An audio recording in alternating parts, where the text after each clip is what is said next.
किसान वीरों ते भैनों बहुत बहुत स्वागत है तुहाडा चैनल उत्तम खेती पंजाब विच। जिवें कि आप सब जानते हो कि असीं वक्-वक् समय ते वक्-वक् विषयां ते वक्-वक् माहिरां नाल तुहानूं रूबरू कराउंदे रहने आ और तुहाडे मनां विच जिहड़े सवाल ने ਉਹ ਆਪਾਂ इस माध्यम राहीं तुहाडे जिहड़े सवालों के जवाब तुहाडे तक पहुँचदा करते रहने आ। सो इस ही लड़ी विच अज साडे विच मौजूद ने डॉक्टर अमरीक सिंह जी, जिला सिखलाई अफसर गुरदासपुर। डॉक्टर साहब बहुत बहुत स्वागत है जी तुहाडा। बहुत बहुत शुक्रिया जी। सो किसान वीरो जिहड़ा अज दा साडा विषय है वो ये विषय है कि जो मौजूदा हालात हुण झोने दे चल रहे ने ते बहुत सारे किसान वीरां दे जिहड़े फोन आउंदे ने या फील्ड च मुलाकात हुंदी है भी हुण की कीता जावे, की किसी खाद पाउण दी लोड़ है या कोई स्प्रे दी लोड़ है या कोई तत्त उहनूं स्पैशल करन दी लोड़ है भी उहदी ग्रोथ अच्छी होवे। सो जेकर असीं गल करिए ते इस स्टेज ते फसल की साਂਭ संभाल जिहड़ी झोने दी है वो किवें कीती जावे। सो मेरा डॉक्टर साहब तुहाडे तो पहला सवाल है कि जिहड़ी झोने ते बासमती दी इस टाइम ते मौजूदा स्थिति किवें है? बिल्कुल सही गल है डॉक्टर दिलराज सिंह जी। लगदा कि इस वेले जेकर देखिए तो साडे इस खिते दे विच बरसातां बहुत वधिया होईयां ने। ठीक आ, पानी भी कई थावां ते बहुत आया, पर ओवरऑल देखिए तो साडी जिहड़ी जिहड़ी तुहाडी हैगी कमाद, चाहे कमाद आ चाहे वो झोना वा चाहे बासमती आ, फसल बहुत वधिया खड़ी है, किसी किस्म की कोई समस्या नहीं हैगी।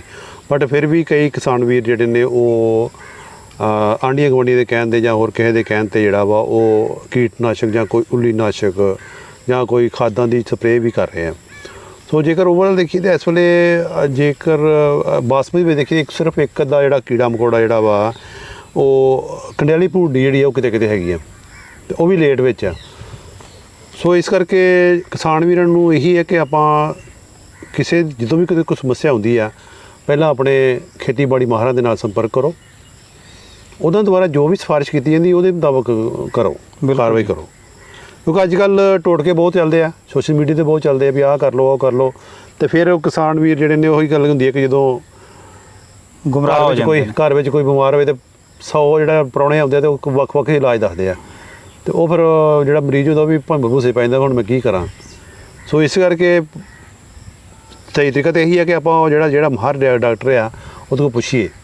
सो इस करके इस वेले अपनी जिहड़ी फसल आ चाहे बासमती चाहे झोने दी विच आ, अगले 15-20 दिन जिहड़े बड़े एक अहम ने इस फसल वास्ते। जे इन्हां 15-20 दिनां दे विच असीं पूरी तरह संभाल करगे तो उहदी जिहड़ी पैदावार भी चंगी होएगी ते क्वालिटी भी चंगी होएगी। डॉक्टर साहब मेरा दूसरा जिहड़ा सवाल है जी अक्सर किसान दी पुछदे ने वो ये सवाल है कि जिहड़ा झोना हुण नसारे ते आ रहा तो सो किसानां नूं की उपराला इस वेले करन दी लोड़ हैगी है जे नसारे ते झोना आ रहा ते? देखो डॉक्टर दिलराज जी, इस वेले झोना नसारे ते बिल्कुल 126 ते कई थां ते निसर भी गया वा। 1847 बासमती वैरायटी वो भी निसर गई आ कई थावां ते जिन्हां ने मतलब कि थोड़ी अगेती लाई ही। पर ओवरऑल देखिए तो साडी जिहड़ी आ वो अगले 10-15 दिन जिहड़े आ उहदे विच काफ़ी वैरायटी जिहड़ी साडी गब्ब ते आईयां ने।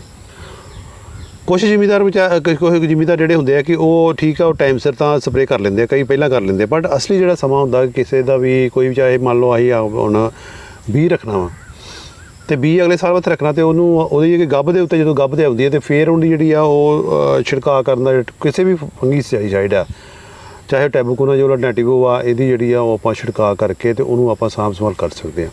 इस दे नाल अजकल क्योंकि जिहड़ी फसल दा जिहड़ा फुल्ला फ्रूट जिहड़ी तुहाडी फल ते आई आ बीऽ ते आई आ निसरन ते आई आ ते उहनूं जेकर असीं जिहड़े माइक्रो न्यूट्रेंट आ जिहड़े आ मतलब पोटाशियम नाइट्रेट पोटाशियम नाइट्रेट आ उहनूं जदों गब्ब ते फसल साडी हैगी आ जदों साडी गब्ब ते फसल आ ते उदों एक स्प्रे उदों कर दईए ते एक जिहड़ी जदों 5-10% निसरे तो उदों कर दईए।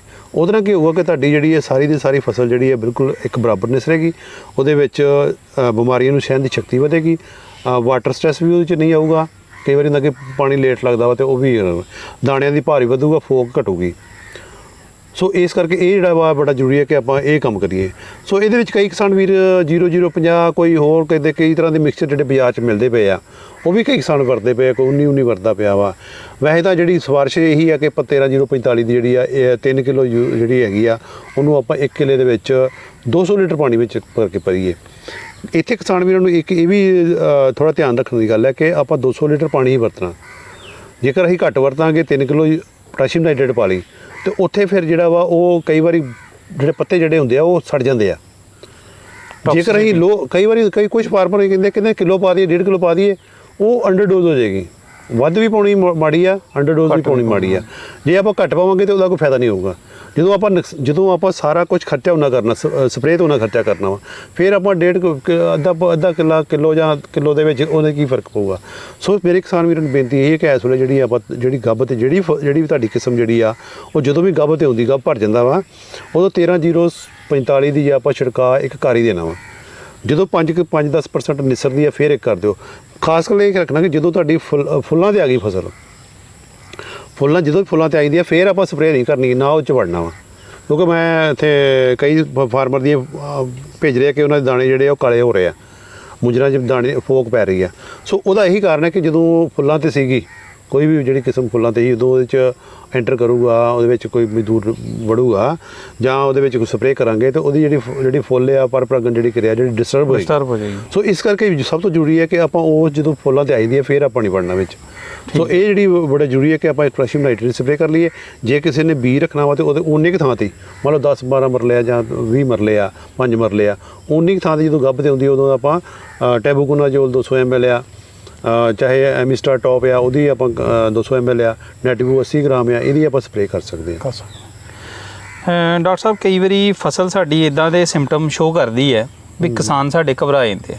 ਜੇ ਮੈਂ ਐਗਜ਼ਾਮਪਲ ਦੇ ਤੌਰ 'ਤੇ ਗੱਲ ਕਰਾਂ ਤੇ ਕਈ ਝੋਨੇ ਦੀਆਂ ਨੋਕਾਂ ਪੀਲੀਆਂ ਹੋਈਆਂ ਦੀਆਂ ਨੇ। ਬਿਲਕੁਲ। ਸੋ ਕਈ ਵਾਰੀ ਕਿਸਾਨ ਉਸ ਚੀਜ਼ ਤੋਂ ਵੀ ਗੁੰਮਰਾਹ ਹੋ ਕੇ ਆਲਾ ਦੁਆਲਾ ਵੇਖ ਕੇ ਤੇ ਕੁਛ ਨਾ ਕੁਛ ਗਲਤ ਐਪਲੀਕੇਸ਼ਨ ਕਰ ਦਿੰਦੇ ਆ ਜਾਂ ਕੋਈ ਖਾਦ ਪਾ ਦਿੰਦੇ ਆ। ਤੇ ਇਸ ਬਾਰੇ ਤੁਸੀਂ ਕੀ ਕਹੋਗੇ, ਕੀ ਕਰਨਾ ਚਾਹੀਦਾ ਕਿਸਾਨ? ਦੇਖੋ, ਇਹ ਜਿਹੜੀ ਇਸ ਵੇਲੇ ਜਿਹੜੀਆਂ ਝੋਨੇ ਦੀਆਂ ਜਾਂ ਬਾਸਮਤੀ ਦੀ ਕੁਛ ਵੈਰਾਈਟੀ 1847 ਆ, ਇਹਦੇ ਵਿੱਚ ਨੋਕਾਂ ਕੁਛ ਪੀਲੀਆਂ ਪਈਆਂ ਨੇ। ਉਹ ਠੀਕ ਆ, ਉਹ ਪਈਆਂ। ਉਹ ਤਾਂ ਮੈਂ ਪਰਸੋਂ ਤੇ ਪਿਛਲੇ 8-10 ਦਿਨ ਬਠਿੰਡੇ ਜ਼ਿਲ੍ਹੇ 'ਚ ਲਾ ਕੇ ਆਇਆ, ਉੱਥੇ ਤਾਂ ਕਾਫੀ ਜ਼ਿਆਦਾ ਪ੍ਰੋਬਲਮ ਸੀ। ਇਹ ਜਿਹੜੀ ਸਾਰੀ ਹੈਗੀ ਆ, ਇਹ ਮੌਸਮ ਦੇ ਕਾਰਨ ਆ। ਜਿੱਦਣ ਮੌਸਮ ਸਾਡਾ ਠੀਕ ਹੋ ਜਾਂਦਾ ਹੈਗਾ, ਨਾਲ ਇਹ ਜਿਹੜਾ ਆਪਣੇ ਆਪ ਹੀ ਠੀਕ ਹੋ ਜਾਣਾ ਵਾ। ਇਹ 'ਚ ਕੋਈ ਕਰਨ ਦੀ ਲੋੜ ਨਹੀਂ ਆ। ਖਾਸ ਕਰ 1847 ਦੇ ਵਿੱਚ ਉੱਪਰਲੀ ਨੋਕਾਂ ਕਿਤੇ ਹੋ ਰਹੀਆਂ ਨੇ, ਉਹਦੇ ਵਿੱਚ ਉਹਦਾ ਕਰੈਕਟਰ ਵੀ ਹੈਗਾ ਵਾ, ਅਤੇ ਉਹਦਾ ਜਿਹੜਾ ਵਾ ਉਹ ਮੌਸਮ ਕਾਰਨ ਵੀ ਜਿਹੜਾ ਵਾ ਪੀਲੀਆਂ ਪੈ ਰਹੀਆਂ ਨੇ। ਬਾਕੀ ਉਹਦੇ ਵਿੱਚ ਕੋਈ ਕਿਸਮ ਦੀ ਕੋਈ ਪ੍ਰੋਬਲਮ ਨਹੀਂ ਹੈ, ਕਿਉਂਕਿ ਇੱਕ ਜਿਹੜੀ ਤੁਹਾਡੀ ਸੀਥ ਬਲਾਈਟ ਆ, ਉਹ ਵੀ ਨਹੀਂ ਕਿਤੇ ਵੀ ਲੱਭੀ ਸਾਨੂੰ, ਜਾਂ ਤੁਸੀਂ ਜਿਹੜੀ ਤੁਹਾਡੀ ਹੈਗੀ ਆ ਹੋਰ ਕਿਸੇ ਕਿਸਮ ਦੀ ਬਿਮਾਰੀ ਕੋਈ ਵੀ ਆ, ਉਹ ਨਹੀਂ ਲੱਭੀ। ਸੋ ਇਸ ਕਰਕੇ ਸਾਰਿਆਂ ਨੂੰ ਇਹੀ ਹੈ ਕਿ ਜੇ ਉਹ ਪੀਲੀਆਂ ਨੋਕਾਂ ਹੋਣ, ਘਬਰਾਉਣ ਦੀ ਲੋੜ ਨਹੀਂ ਹੈ। ਆਪਣੇ ਜਦੋਂ ਮੌਸਮ ਤਰੇਲ ਵੱਧਦੀ ਜਾਊਗੀ, ਤੁਹਾਡੀ ਜਿਹੜੀ ਆ ਠੰਡਾ ਮੌਸਮ ਹੁੰਦਾ ਜਾਊਗਾ, ਅਤੇ ਉਹ ਆਪਣੇ ਆਪ ਹੀ ਠੀਕ ਹੁੰਦਾ ਜਾਣਾ ਵਾ। ਅਗਲੇ 10 ਦਿਨ ਜਿਹੜੇ 10 ਦਿਨ ਹੈਗੇ ਆ, ਉਹ ਨਿਸਰ ਜਾਣੀ ਆ, ਮੁੜ ਕੇ ਕੋਈ ਪ੍ਰੋਬਲਮ ਨਹੀਂ ਹੈਗੀ। ਕਿਉਂਕਿ ਜਿਹੜੀ ਤੁਹਾਡੀ ਜਦੋਂ ਵੀ ਨਿਸਰ ਗਈ, ਤੁਹਾਡੀ ਜਿਹੜਾ ਫਲੈਗ ਲੀਫ ਆ, ਜਿਹੜਾ ਝੰਡੇ ਵਾਲਾ ਪੱਤਾ ਵਾ, ਉਹ ਤੁਹਾਡਾ ਬਿਲਕੁਲ ਠੀਕ ਹੋਣਾ ਚਾਹੀਦਾ ਵਾ। ਜੇ ਉਹ ਠੀਕ ਆ, ਉਸ ਤੋਂ ਬਾਅਦ ਕੋਈ ਪ੍ਰੋਬਲਮ ਆਉਂਦੀ ਆ, ਮਤਲਬ ਥੱਲੇ ਪੱਤਿਆਂ 'ਚ ਆਉਂਦੀ ਆ, ਅਤੇ ਕੋਈ ਸਮੱਸਿਆ ਨਹੀਂ ਕੋਈ ਵੀ। ਉਹ ਜਿਹੜਾ ਤੁਹਾਡਾ ਪਤਾ ਜਿਹੜਾ ਵਾ ਬਿਲਕੁਲ ਠੀਕ ਹੋਊਗਾ, ਅਤੇ ਫਿਰ ਠੀਕ ਰਹੂਗਾ। ਠੀਕ ਹੈ ਡਾਕਟਰ ਸਾਹਿਬ, ਜੇਕਰ ਅਸੀਂ ਪਿਛਲੇ ਸਾਲ ਦੀ ਗੱਲ ਕਰੀਏ ਤੇ PR 126 'ਚ ਝੂਠੀ ਕਾਂਗਿਆਰੀ, ਜਿਹਨੂੰ ਹਲਦੀ ਰੋਗ ਕਹਿ ਦਿੰਦੇ ਆ, ਉਹ ਆ ਗਿਆ ਸੀਗਾ। ਸੋ ਉਸ ਨੂੰ ਲੈ ਕੇ ਅੱਜ ਕਿੰਨਾ ਕੁ ਖਦਸ਼ਾ ਹੈ ਉਹ ਬਿਮਾਰੀ ਆਉਣ ਦਾ, ਤੇ ਇਸ ਬਾਰੇ ਆਪਾਂ ਕੀ ਉਪਰਾਲੇ ਜਿਹੜੇ ਆ ਕਰ ਸਕਦੇ ਹਾਂ? ਬਿਲਕੁਲ, PR 126 ਬਹੁਤ ਵਧੀਆ ਫਸਲ ਜਿਹੜੀ ਕਿਸਮ ਆ, ਪਰ ਪਿਛਲੇ ਸਾਲ ਬਹੁਤ ਕਿਸਾਨਾਂ ਵੀਰਾਂ ਨੇ ਇਹ ਜਿਹੜਾ ਸੀ ਉਹ ਸਵਾਲ ਉਠਾਇਆ ਕਿ ਇਹਦੇ 'ਤੇ ਝੂਠੀ ਕਾਂਗਿਆਰੀ ਬਹੁਤ ਹੁੰਦੀ, ਜਿਹਨੂੰ ਆਪਾਂ ਹਲਦੀ ਰੋਗ ਵੀ ਕਹਿ ਦਿੰਦੇ ਆ, ਚਾਹੇ ਉਹ ਲੱਡੂ ਰੋਗ ਵੀ ਕਹਿੰਦੇ, ਕਈ ਲੋਕ ਲੱਡੂ ਰੋਗ ਵੀ ਕਹਿ ਦਿੰਦੇ ਆ। ਸੋ ਇਹ ਕਿਉਂਕਿ ਇਹ ਜਿਹੜੀ ਫਸਲ ਜਿਹੜੀ ਆ ਬੜੀ ਘੱਟ ਸਮੇਂ 'ਚ ਪੱਕ ਜਾਂਦੀ ਆ, ਲਵਾਈ ਤੋਂ ਕੋਈ 93-95 ਦਿਨਾਂ ਦੇ ਵਿੱਚ ਪੱਕ ਜਾਂਦੀ ਹੈ। ਸੋ ਕਿਸਾਨ ਵੀਰ ਉਹਨੂੰ ਕੀ ਕਰਦੇ ਆ ਕਿ ਉਹ ਜਿਹੜੀ ਜਦੋਂ ਵੱਧ ਖਾਦ ਪਾ ਦਿੰਦੇ ਆ, ਕਈ ਤਾਂ 3-3 ਦਿਨ 3.5 ਦਿਨ ਬੋਰੀਆਂ ਵੀ ਪਾ ਦਿੰਦੇ ਆ। ਜਦੋਂ ਆਪਾਂ ਇਹ ਚੀਜ਼ ਜਿੱਥੇ ਇਹ ਆਪਾਂ ਖਾਦ ਪਾਵਾਂਗੇ, ਵੱਧ ਪਾਵਾਂਗੇ, ਉੱਥੇ ਉਹ ਬਿਮਾਰੀ ਆਏਗੀ। ਜਾਂ ਜਿੱਥੇ ਪਿਛਲੇ ਸਾਲ ਜਿਹੜੇ ਖੇਤਾਂ ਦੇ ਵਿੱਚ ਪਿਛਲੇ ਸਾਲ ਸੀਗੀ, ਕਿਉਂਕਿ ਉਹਦੀ ਉੱਲੀ ਜਿਹੜੀ ਆ ਉਹ ਖੇਤਾਂ ਵਿੱਚ ਹੀ ਆ, ਅਤੇ ਖੇਤਾਂ ਦੇ ਵਿੱਚ ਜਦੋਂ ਉਹਨੇ ਬੂਟਾ ਸਾਡਾ ਨਸਾਰੇ 'ਤੇ ਆਇਆ, ਅਤੇ ਉਹਨੇ ਜਿਹੜਾ ਪੜਾਕਾ ਜਿਹਾ ਮਾਰਨਾ, ਅਤੇ ਉਹ ਜਿਹੜੀ ਦਾਣਾ ਹੋਣਾ ਵਾ, ਉਹਨੂੰ ਪਾਊਡਰ 'ਚ ਕਨਵਰਟ ਕਰ ਦੇਣਾ। ਸੋ ਇਸ ਕਰਕੇ ਬੇਨਤੀ ਇਹੀ ਹੈ ਕਿ ਜਿਸ ਖੇਤਾਂ ਦੇ ਵਿੱਚ ਜਿੱਥੇ PR 126 ਬੀਜੀ ਸੀ, ਜਿਨ੍ਹਾਂ ਖੇਤਾਂ ਦੇ ਵਿੱਚ ਪਿਛਲੇ ਸਾਲ ਸੀਗੀ ਪ੍ਰੋਬਲਮ ਇਹਦੀ ਝੂਠੀ ਕਾਂਗਿਆਰੀ ਦੀ, ਉੱਥੇ ਜਿਹੜੀ ਕਾਪਰ ਆਕਸੀਕਲੋਰਾਈਡ 500 ਗ੍ਰਾਮ ਜਿਹੜੀ ਆਪਾਂ ਜਦੋਂ ਗੱਭ 'ਤੇ ਹੁੰਦੀ ਆ, ਲੇਟ ਨਹੀਂ ਕਰਨਾ ਹੈਗਾ। ਪਹਿਲੀ ਗੱਲ ਹੈ ਕਿ ਲੇਟ ਨਹੀਂ ਕਰਨਾ। ਜੇ ਆਪਾਂ ਲੇਟ ਕਰਾਂਗੇ ਫਿਰ ਉਹਦਾ ਕੋਈ ਫਾਇਦਾ ਨਹੀਂ ਹੋਊਗਾ। ਸਿਰਫ ਜਦੋਂ ਤੁਹਾਡੀ ਨਸਾਰੇ 'ਤੇ ਹੁੰਦੀ ਹੈ, ਉਹਦਾ ਕਾਪਰ ਆਕਸੀਕਲੋਰਾਈਡ 500 ਗ੍ਰਾਮ ਪ੍ਰਤੀ ਕਿੱਲੇ ਹਿਸਾਬ ਨਾਲ 100 ਤੋਂ ਲੈ ਕੇ 150 ਲੀਟਰ ਪਾਣੀ ਵਿੱਚ ਘੋਲ ਕੇ ਉਹਦੀ ਛਿੜਕਾਅ ਕਰ ਦਈਏ, ਅਤੇ ਉਹਦਾ ਤੁਹਾਡਾ ਬਿਲਕੁਲ ਜਿਹੜੀ ਉਹਦੀ ਬਿਮਾਰੀ ਕਹਿਣ ਦਾ ਖਦਸ਼ਾ ਜਿਹੜਾ ਵਾ ਉਹ ਬਿਲਕੁਲ ਨਿਰਮੂਲ ਬਿਲਕੁਲ ਘੱਟ ਜੂਗਾ। ਸੋ ਇਹੀ ਬੇਨਤੀ ਹੀ ਹੈ ਕਿ ਜਿੱਥੇ ਵੀ ਸਾਡੀਆਂ ਪਿਛਲੇ ਸਾਲ ਝੂਠੀ ਕਾਂਗਿਆਰੀ, ਉੱਥੇ ਆਪਾਂ ਸਪਰੇਅ ਕਰਨੀ। ਡਾਕਟਰ ਸਾਹਿਬ ਜਿੱਦਾਂ ਕਈ ਕਿਸਾਨਾਂ ਨੇ ਨਦੀਨਨਾਸ਼ਕ ਦੀ ਸਪਰੇਆਂ ਵੀ ਕੀਤੀਆਂ ਤੇ ਨਦੀਨ ਫਿਰ ਰਹਿ ਗਏ ਆ ਖੇਤਾਂ ਵਿੱਚ, ਸੋ ਉਹ ਕਿਸਾਨ ਹੁਣ ਕੀ ਕਰ ਸਕਦੇ ਆ? ਵੈਸੇ ਤਾਂ ਬਹੁਤ ਸਾਰੇ ਨਦੀਨ ਜਿਹੜੇ ਆ ਉਹ ਕਿਸਾਨ ਵੀਰਾਂ ਨੇ ਜਿਹੜੇ ਤੁਹਾਡੀ ਨਦੀਨਨਾਸ਼ਕ ਦਵਾਈਆਂ ਪਾ ਕੇ ਉਹ ਜਿਹੜੇ ਕਾਫੀ ਹੱਦ ਤੱਕ ਜਿਹੜਾ ਉਹ ਖਤਮ ਹੋ ਚੁੱਕੇ ਆ। ਪਰ ਇਸ ਵੇਲੇ ਜਿਹੜੀ ਕਿ ਦੇਖੀਏ ਤੇ ਝੋਨੇ ਦੇ ਖੇਤਾਂ ਦੇ ਵਿੱਚ ਚਾੜਾ ਜਿਹਨੂੰ ਆਪਾਂ ਕਹਿ ਦਿੰਦੇ ਆ, ਸੌਣ ਵੀ ਕਹਿੰਦੇ ਆ ਪਠਾਨਕੋਟ ਇਲਾਕੇ ਦੇ ਵਿੱਚ, ਉਹ ਬੂਟੇ ਉਹਦੇ ਕਾਫੀ, ਉਹਦਾ ਮਤਲਬ ਕਿ ਉਹ ਜਿਹੜੇ ਜੰਗਲੀ ਆਪਾਂ ਝੋਨਾ ਵੀ ਕਹਿ ਦਿੰਦੇ ਆ, ਜਾਂ ਉਹਨੂੰ ਆਪਾਂ ਇੱਕ ਜਿਹੜਾ ਵਿਗੜਿਆ ਹੋਇਆ ਝੋਨਾ ਵੀ ਕਹਿ ਦਿੰਦੇ ਆ ਵੀ ਜਿਹੜਾ ਕਿ ਬਾਕੀ ਜਿਹੜੀਆਂ ਫਸਲਾਂ ਤੋਂ ਜਿਹੜਾ ਵਾ ਉਹ ਖਿਆ ਵਾ। ਕਈ ਵਾਰੀ ਹੁੰਦਾ ਕਿ ਜਿਹੜੀ ਆਪਾਂ ਫਸਲ ਜਿਹੜੀ ਕਿਸਮ ਬੀਜੀ ਆ ਉਹਦੀ ਹੋਰ ਕਿਸਮ ਵੀ ਵਿੱਚ ਹੋ ਸਕਦੀ ਆ, ਉਹਦੇ ਬੂਟੇ ਵੱਡੇ ਹੋਣਗੇ, ਉਹ ਸੋਚਦਾ ਕਿ ਉਹ ਲੇਟ ਨਿਸਰੇ ਜਾਂ ਪਹਿਲਾਂ ਨਿਸਰ ਜਾਵੇ, ਜੇ ਪਹਿਲਾਂ ਨਿਸਰੂਗੀ ਥੱਲੇ ਨਿਸਰੂਗੀ ਤਾਂ ਚੂਹਾ ਆਊਗਾ, ਹੈ ਨਾ। ਸੋ ਇਸ ਕਰਕੇ ਜੇ ਕੋਈ ਨਦੀਨ ਦੇ ਬੂਟੇ ਵੀ ਕੋਈ ਸਵਾਂਗ ਦੇ ਆ, ਕੋਈ ਤੁਹਾਡੇ ਹੈਗੇ ਆ, ਕੋਈ ਹੋਰ ਕੋਈ ਨਦੀਨ ਦੇ ਆ, ਕੋਈ ਜਿਹੜੀ ਚਿੜੀਆਂ ਦਾ ਘਾਹ ਵਾ, ਚਿੜੀਆਂ ਦਾ ਘਾਹ ਜਿਹੜਾ ਵਾ ਇਹ ਵੀ ਹੋ ਸਕਦਾ ਵਾ, ਉਹ 'ਚ ਘੋੜਾ ਘਾਹ ਵੀ ਹੋ ਸਕਦਾ ਵਾ। ਉਹ ਜਿਹੜੇ ਨਦੀਨ ਜਿਹੜੇ ਆ ਕੁਛ ਥਾਵਾਂ 'ਤੇ ਹੋ ਸਕਦੇ, ਕੋਈ 10 20 100 ਜਿੰਨੇ ਵੀ ਬੂਟੇ ਹੋ ਸਕਦੇ ਆ, ਕਿਉਂਕਿ ਉਹਨਾਂ ਦੇ ਵਿੱਚ ਨਦੀਨ ਦੇ ਬੀਜ ਪੈਦਾ ਕਰਨ ਦੀ ਬਹੁਤ ਸਮਰੱਥਾ ਵਾ। ਜੇਕਰ ਅਸੀਂ ਇਸ ਵੇਲੇ ਉਹਨੂੰ ਬੂਟੇ ਨੂੰ ਪੁੱਟ ਕੇ ਘੰਟਾ 2 ਘੰਟੇ ਸਵੇਰੇ ਕਿਸਾਨ ਲਾਵੇ, ਨਾਲੇ ਤਾਂ ਪਸੀਨਾ ਨਿਕਲ ਜਾਂਦਾ ਵਾ, ਵਰਜਿਸ਼ ਹੋ ਜਾਂਦੀ ਆ, ਅਤੇ ਆਪਣੀ ਜਿਹੜੀ ਆ ਉਹ ਬੂਟੇ ਸਾਰੇ ਬਾਹਰ ਨਿਕਲ ਆਉਂਦੇ ਆ। ਉਹ ਜਿਹੜਾ ਅਗਲੇ ਸਾਲ ਵਾਸਤੇ ਬੀਜ ਜਿਹੜਾ ਵੱਡਾ ਬਿਲਕੁਲ ਖਤਮ ਹੋ ਚੁੱਕਾ। ਮੈਂ ਪਰਸੋਂ ਇੱਕ ਦੇਖਦਾ ਪਿਆ ਸੀ ਕਿ ਇੱਕ ਕਿਸਾਨ ਜਿਹੜਾ ਸੀ ਉਹ ਹੋਰ ਕੇ ਕਿਸਮ ਦੇ ਬੂਟੇ ਸੀ ਅਤੇ ਉਹ ਬਾਹਰ ਕੱਢਦਾ ਪਿਆ ਸੀ। ਜਦੋਂ ਉਹਨੂੰ ਪੁੱਛਿਆ ਤਾਂ ਉਹ ਕਹਿੰਦਾ ਵੀ ਨਹੀਂ, ਇਹ ਜਿਹੜੇ ਆ ਚੂਹੇ ਦਾ ਵੀ ਚੂਹਾ ਵੀ ਪੈ ਸਕਦਾ ਵਾ। ਸੋ ਇਸ ਕਰਕੇ ਬੜੀ ਐਤਕੀ ਚੇਤਨ ਹੋਣ ਦੀ ਲੋੜ ਆ ਵੀ ਜਿਹੜੇ ਵੀ ਬੂਟੇ ਝੋਨੇ ਦੀ ਫਸਲ ਤੋਂ ਇਲਾਵਾ ਜਿਹੜੀ ਕਿਸਮ ਬੀਜੀ ਆ ਉਹ ਤੋਂ ਇਲਾਵਾ ਜੋ ਵੀ ਵਿੱਚ ਖੇਤ ਦੇ ਵਿੱਚ ਖੜਾ ਵਾ ਉਹਨੂੰ ਬਾਹਰ ਕੱਢ ਦੇਣਾ ਚਾਹੀਦਾ ਵਾ। ਉਹਦੇ ਨਾਲ ਤੁਹਾਡੇ ਨਦੀਨ ਵੀ ਜਿਹੜੇ ਖਤਮ ਹੋ ਜਾਣਗੇ, ਅਗਲੀ ਵਾਰ ਜਿਹੜਾ ਤੁਹਾਡਾ ਚਾੜਾ ਜਿਹੜਾ ਵਾ ਉਹ ਵੀ ਖਤਮ ਹੋ ਜਾਊਗਾ, ਅਤੇ ਉਹ ਜਿਹੜਾ ਆਪਾਂ ਕੰਮ ਕਰ ਸਕਦੇ ਹਾਂ। ਡਾਕਟਰ ਸਾਹਿਬ ਜੇਕਰ ਅਸੀਂ ਕੀੜਿਆਂ ਦੀ ਗੱਲ ਕਰੀਏ ਝੋਨੇ 'ਤੇ ਦੇਖਣ 'ਚ ਆ ਰਿਹਾ ਹਰੇ ਟਿੱਡੇ ਕਾਫੀ ਝੋਨੇ 'ਤੇ ਹੈਗਾ ਹੈ, ਸੋ ਉਸ ਦੇ ਇਲਾਜ ਲਈ ਕੀ ਕੀਤਾ ਜਾ ਸਕਦਾ? ਡਾਕਟਰ ਦਿਲਰਾਜ ਜੀ ਐਤਕੀ ਜਿਹੜੇ ਕਈ ਕਿਸਾਨਾਂ ਦੇ ਫੋਨ ਆ ਰਹੇ ਆ ਕਿ ਜਿਹੜਾ ਹਰਾ ਟਿੱਡਾ ਜਿਹੜਾ ਵਾ ਝੋਨੇ ਵਿੱਚ ਖਾਸ ਕਰਕੇ ਕਮਾਦ ਵਾਲੀ ਫਸਲਾਂ ਦੇ ਕਮਾਦ ਵਾਲੀ ਗੰਨੇ ਦੀ ਫਸਲ 'ਤੇ ਲੱਗੇ ਆ, ਉਹ ਆ ਰਿਹਾ ਵਾ। ਪਰ ਮੈਂ ਕਿਸਾਨ ਵੀਰਾਂ ਨੂੰ ਇਹ ਬੇਨਤੀ ਕਰਨਾ ਚਾਹਾਂਗਾ ਕਿ ਉਹ ਜਿਹੜਾ ਵਾ ਉਹ ਖਤਰਨਾਕ ਇੰਨਾ ਨਹੀਂ ਹੈਗਾ, ਨਾ ਉਹ ਝੋਨੇ ਦੀ ਫਸਲ ਨੂੰ ਜਿਹੜਾ ਵਾ ਉਹ ਬਹੁਤਾ ਨੁਕਸਾਨ ਕਰੂਗਾ, ਕਿਉਂਕਿ ਉਹ ਜਿਹੜੇ ਭੂਰੇ ਟਿੱਡੇ ਹੁੰਦੇ ਆ, ਭੂਰੇ ਟਿੱਡੇ ਆ, ਚਿੱਟੀ ਪਿੱਠ ਵਾਲਾ ਟਿੱਡਾ ਵਾ, ਉਹ ਨੁਕਸਾਨ ਕਰਦੇ ਆ, ਉਹ ਧੌੜੀਆਂ ਦੇ ਵਿੱਚ ਹੁੰਦੇ ਆ। ਇਹ ਟਿੱਡੇ ਜਿਹੜੇ ਆ ਨੁਕਸਾਨ ਕਰਕੇ ਪੱਤੇ ਨੂੰ ਸਿਰਫ ਖਾਊਗਾ, ਅਤੇ ਹੁੰਦੇ ਵੀ ਬਾਰ-ਬਾਰ ਹੀ ਆ। ਜੇ ਕਿਸੇ ਕਿਸਾਨ ਨੂੰ ਇਹ ਲੱਗਦਾ ਵਾ ਕਿ ਇਹ ਨੁਕਸਾਨ ਕਰਦਾ ਵਾ, ਉਹ ਬਾਰ-ਬਾਰ ਹੀ ਇੱਕ ਆਪਣੇ ਬੰਨੇ 'ਤੇ ਜਿਹੜਾ ਵਾ ਮੀਟਰ 2-2 ਮੀਟਰ ਦੇ ਵਿੱਚ ਸਪਰੇਅ ਕਰ ਦੇਵੇ, ਉੱਥੇ ਹੀ ਖਤਮ ਹੋ ਜਾਊਗਾ। ਦੂਜਾ ਇਹ ਕਿ ਆਪਣੇ ਜਿਹੜੇ ਤੁਹਾਡੇ ਬੰਨੇ ਤੁਹਾਡੀਆਂ ਖਾਲਾਂ ਨੇ ਉਹਨੂੰ ਸਾਫ਼ ਰੱਖੋ, ਕਿਉਂਕਿ ਉਹਨੇ ਆਂਡੇ ਦੇਣੇ ਹੁੰਦੇ ਆ, ਬਾਹਰ ਹੀ ਦੇਣੇ ਹੁੰਦੇ ਆ, ਉੱਥੋਂ ਉਹਨੇ ਬਾਹਰ ਨਿਕਲ ਜਾਣਾ ਹੁੰਦਾ ਵਾ। ਸੋ ਇਸ ਕਰਕੇ ਉਹਨੂੰ ਘਾਹ ਵਾਲੇ ਟਿੱਡੇ ਵੀ ਕਹਿ ਦਿੰਦੇ ਆ, ਹਰੇ ਟਿੱਡੇ ਵੀ ਕਹਿੰਦੇ, ਘਾਹ ਟਿੱਡੇ ਕਹਿ ਦਿੰਦੇ ਆ। ਸੋ ਉਹਨੂੰ ਜਿਹੜੀ ਇਹ ਕਿ ਇਸ ਵੇਲੇ ਕੋਈ ਕਿਸੇ ਕਿਸਮ ਦੀ ਕੋਈ ਦਵਾਈ ਜਾਂ ਕੋਈ ਸਪਰੇਅ ਕਰਨ ਦੀ ਲੋੜ ਨਹੀਂ ਹੈ, ਠੀਕ ਹੈ। ਜੇ ਜ਼ਿਆਦਾ ਕਿਸੇ ਕਿਸਾਨ ਨੂੰ ਲੱਗਦਾ ਵਾ ਤਾਂ ਫਿਰ ਆਪਾਂ ਜਿਹੜੀ ਕਲੋਰੋਪੈਰੀਫਾਸ ਕੋਈ ਵੀ ਆਪਾਂ ਕੀਟਨਾਸ਼ਕ ਲੈ ਕੇ ਜੇ ਬਾਰ-ਬਾਰ ਹੀ ਆਪਾਂ ਕਰ ਦਈਏ, ਵਿੱਚ ਜਾਣ ਦੀ ਲੋੜ ਨਹੀਂ ਹੈ, ਵਿੱਚ ਨਹੀਂ ਹੈਗਾ ਉਹ, ਤਾਂ ਉਹ ਆਪਾਂ ਕੰਟਰੋਲ ਕਰ ਸਕਦੇ ਹਾਂ, ਕੋਈ ਬਹੁਤੀ ਗੱਲ ਨਹੀਂ ਹੈਗੀ ਵੱਡੀ। ਡਾਕਟਰ ਸਾਹਿਬ ਤੁਸੀਂ ਕੰਡਿਆਲੀ ਭੁੰਡੀ ਝੋਨੇ ਦਾ ਜਿਹੜਾ ਹਿੱਸਾ ਸ਼ੁਰੂਆਤੀ ਚਰਚਾ ਦੇ ਸ਼ੁਰੂਆਤ 'ਚ ਤੁਸੀਂ ਗੱਲ ਕੀਤੀ ਸੀਗੀ, ਉਹਦੇ ਬਾਰੇ ਵੀ ਸਾਡੇ ਕਿਸਾਨ ਵੀਰਾਂ ਨੂੰ ਦੱਸ ਦਿਓ ਵੀ ਉਹਦਾ ਅਸੀਂ ਜਿਹੜਾ ਕੰਟਰੋਲ ਕਿੱਦਾਂ ਕਰ ਸਕਦੇ ਹਾਂ।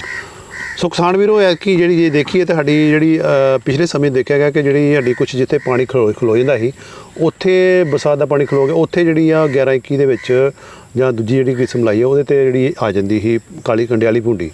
ਪਰ ਐਤਕੀ ਵਾਰ ਦੇਖਿਆ ਗਿਆ ਕਿ ਜਿਹੜੀ ਲੇਟ ਲੱਗੀ ਆ ਚਾਹੇ ਉਹ ਜੁਲਾਈ ਦੇ ਦੂਜੇ 15 'ਚ ਲੱਗੀ ਆ, ਤਾਂ ਉਹ ਛੋਟੀ ਆ ਜੇ ਕੁਛ, ਚਾਹੇ ਉਹ ਨੀਵੀਂ ਹੀ ਆ ਚਾਹੇ ਉੱਚੀ ਆ, ਉਹਦਾ ਨਹੀਂ ਕੋਈ ਵੀ ਡਿਫਰੈਂਸ ਹੈਗਾ, ਇਤਕੀ ਅੰਤਰ ਨਹੀਂ ਹੈਗਾ। ਪਰ ਹਰੇਕ ਜਿਹੜੀ ਉਹ ਫਸਲ ਦੇ ਜਿਹੜੀ ਤੁਹਾਡੀ 11-21 ਬਾਸਮਤੀ ਆ, ਉਹ 'ਤੇ ਕੰਡਿਆਲੀ ਭੁੰਡੀ ਹੈਗੀ ਆ।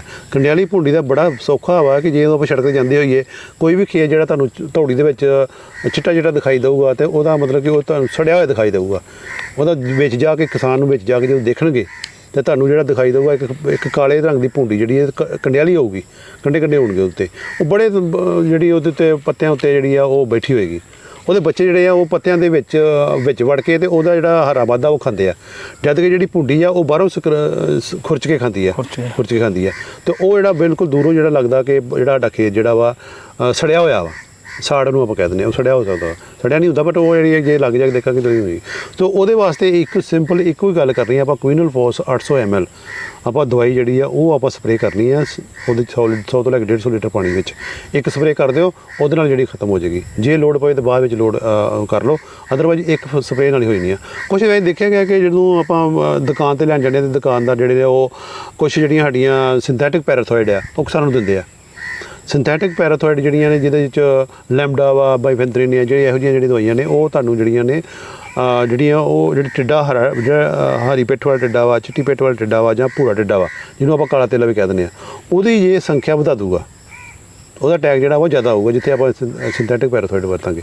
ਸੋ ਬੇਸਾਰ ਕਿਸਾਨਾਂ ਨੂੰ ਮੇਰੀ ਬੇਨਤੀ ਇਹੀ ਹੈ ਕਿ ਆਪਾਂ ਜਿੱਥੇ ਵੀ ਆ ਕੰਡਿਆਲੀ ਭੁੰਡੀ ਤੁਸੀਂ ਆਪਣੇ ਖੇਤਾਂ ਵਿੱਚ ਦੇਖੋ ਜਿਹੜੀ ਲੇਟ ਲੱਗੀ ਆ ਬਾਸਮਤੀ ਜੇ ਤੁਹਾਨੂੰ ਦੂਰੋਂ ਜਿਹੜਾ ਵਾ ਚਿੱਟੀ ਚਿੱਟੀ ਕਿਤੇ ਸਪੋਟ ਦੇਦੇ ਪਏ ਆ ਤੇ ਉਹਦੇ ਵਿੱਚ ਜਿਹੜੀ ਕੁਇਨਲ ਫੋਸ 800 ml ਦਵਾਈ ਜਿਹੜੀ ਉਹ ਆਪਾਂ 100 ਤੋਂ 150 ਲੀਟਰ ਪਾਣੀ ਵਿੱਚ ਘੋਲ ਕੇ ਉਹਨੂੰ ਆਪਾਂ ਸਪਰੇਅ ਕਰ ਸਕਦੇ ਸੋ ਧੰਨਵਾਦ ਡਾਕਟਰ ਸਾਹਿਬ। ਸੋ ਕਿਸਾਨ ਵੀਰੋ ਇਹ ਜੋ ਅੱਜ ਜੋ ਚਰਚਾ ਹੋਈ ਹੈ ਸੋ ਮੈਂ ਉਮੀਦ ਕਰਦਾ ਹਾਂ ਵੀ ਤੁਸੀਂ ਇਹਨੂੰ ਆਪਣੀ ਖੇਤੀਬਾੜੀ 'ਚ ਜ਼ਰੂਰ ਲਾਗੂ ਕਰੋਗੇ ਤਾਂ ਜੋ ਤੁਸੀਂ ਆਪਣੇ ਬੇਲੋੜੀਆਂ ਜਿਹੜੀਆਂ ਅਸੀਂ ਦਵਾਈਆਂ ਕੀਟਨਾਸ਼ਕ ਕੁਲੀਨਾਸ਼ਕ ਜਾਂ ਕੋਈ ਖਾਦਾਂ ਦੇ ਮਿਸ਼ਰਣ ਜਿਹੜੇ ਅਸੀਂ ਵਰਤਦੇ ਹਾਂ ਉਹ ਨਾ ਪਾਏ ਜਾਣ। ਸੋ ਇਸ ਵੀਡੀਓ ਨੂੰ ਧਿਆਨ 'ਚ ਰੱਖਦੇ ਹੋਏ ਜੋ ਵੀ ਤੁਸੀਂ ਫਸਲ ਤੇ ਜੋ ਵੀ ਕਾਰਵਾਈ ਕਰਨੀ ਹੈ ਉਹ ਤੁਸੀਂ ਕਰ ਸਕੋ। ਸੋ ਮੈਂ ਡਾਕਟਰ ਸਾਹਿਬ ਦਾ ਵੀ ਬਹੁਤ ਬਹੁਤ ਧੰਨਵਾਦ ਕਰਦਾ ਹਾਂ ਵੀ ਤੁਸੀਂ ਡਾਕਟਰ ਸਾਹਿਬ ਕਿਸਾਨਾਂ ਨੂੰ ਜਿਹੜੀ ਆ ਵਡਮੁੱਲੀ ਜਾਣਕਾਰੀ ਸਾਂਝੀ ਕੀਤੀ ਆ। ਸੋ ਕਿਸਾਨ ਵੀਰੋ ਆਪ ਸਭ ਜੀ ਦਾ ਬਹੁਤ ਬਹੁਤ ਧੰਨਵਾਦ।